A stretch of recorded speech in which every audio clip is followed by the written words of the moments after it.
246 नगरपालिका आणि 42 नगरपंचायतींच्या निवडणुकांसाठी आज अर्ज दाखल करण्याची मुदत संपली। तर बऱ्याच ठिकाणी महायुतीतच लढत आहे, तर काही ठिकाणी भाजप विरोधात सर्व पक्ष एकवटलेत। पाहूया रंगतदार लढतीवरचा हा स्पेशल रिपोर्ट। नगरपालिका आणि परिषदांच्या निवडणुकीसाठी शेवटच्या दिवशी अर्ज दाखल करण्यासाठी राज्यभर चांगलीच गर्दी पाहायला मिळाली। तर महत्त्वाच्या लढती कोणत्या आहेत आणि कुठे कशा युत्या आणि आघाड्या झाल्यात त्यावर एक नजर टाकूया। परळीत धनंजय मुंडे आणि पंकजा मुंडे दोघे बंधू भगिनी एकत्र आले। येथे महायुतीकडून अजित पवारांच्या राष्ट्रवादीकडून पद्मश्री धर्माधिकारींनी नगराध्यक्ष पदासाठी अर्ज दाखल केला, तर शरद पवारांच्या राष्ट्रवादीकडून संध्या देशमुख आणि काँग्रेस सय्यद मेनुमा हनीफ रिंगणात आहेत। बीड नगरपालिकेत महायुतीतच लढत आहे। भाजप आणि अजित पवारांच्या राष्ट्रवादीनं नगराध्यक्ष पदासाठी आपापले उमेदवार दिले। भाजपकडून डॉक्टर ज्योती रवींद्र घुमरे, अजित पवारांच्या राष्ट्रवादीकडून प्रेमलता पारवेंनी अर्ज दाखल केला, तर शरद पवारांच्या राष्ट्रवादीनं स्मिता वाघमारेंना नगराध्यक्ष पदासाठी उमेदवारी दिली। म्हणजेच बीडमध्ये तिरंगी लढत आहे। कणकवलीत भाजपचे मंत्री नितेश राणेंना रोखण्यासाठी दोन्ही शिवसेनेसह इतर विरोधकही एकवटले। नितेश राणेंना घेण्यासाठी ठाकरेंची शिवसेना, शिंदेंची शिवसेना, काँग्रेस, शरद पवारांची राष्ट्रवादी आणि आरपीआय एकत्र आले।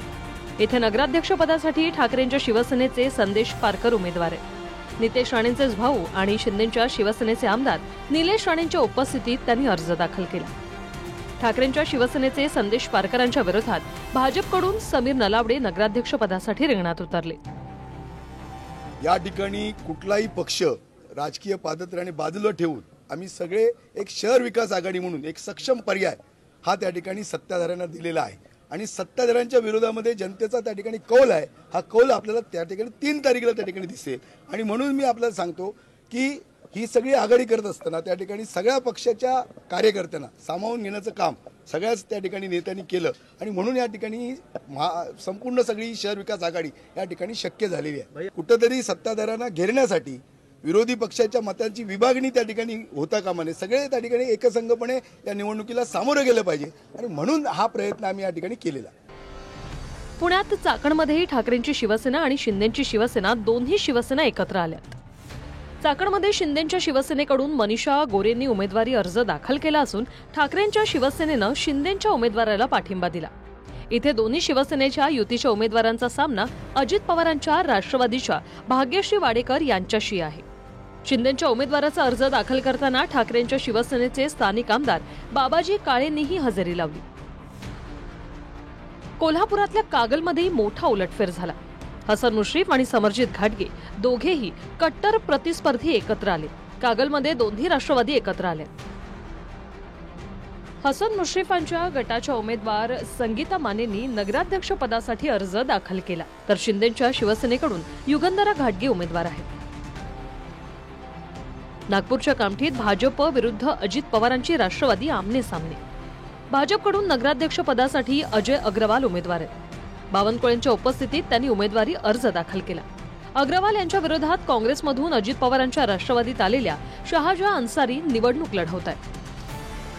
अमरावतीच्या दर्यापूर आणि अंजनगाव सुर्जी येथे ठाकरेंची शिवसेना आणि मनसेत युती झाली।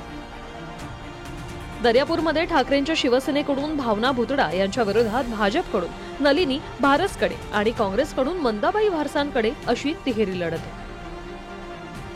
अंजनगाव सुर्जी ठाकरेंच्या शिवसेनेचे यश लवटे उमेदवार आहेत। भाजपकडून अविनाथ गायगोले तर काँग्रेसकडून आशा बानो राशीद खान रिंगणात आहेत।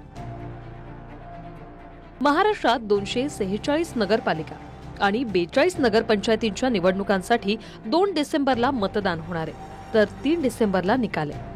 पण एरवी विधानसभेत महायुती आणि महाविकास आघाडीचं समीकरण असलं तरी नगरपालिकांमध्ये कुठे दोस्तीतच कुस्ती तर कुठे दोन्ही शिवसेना आणि दोन्ही राष्ट्रवादी आमने सामने आल्यात। Bureau report TV9 Marathi.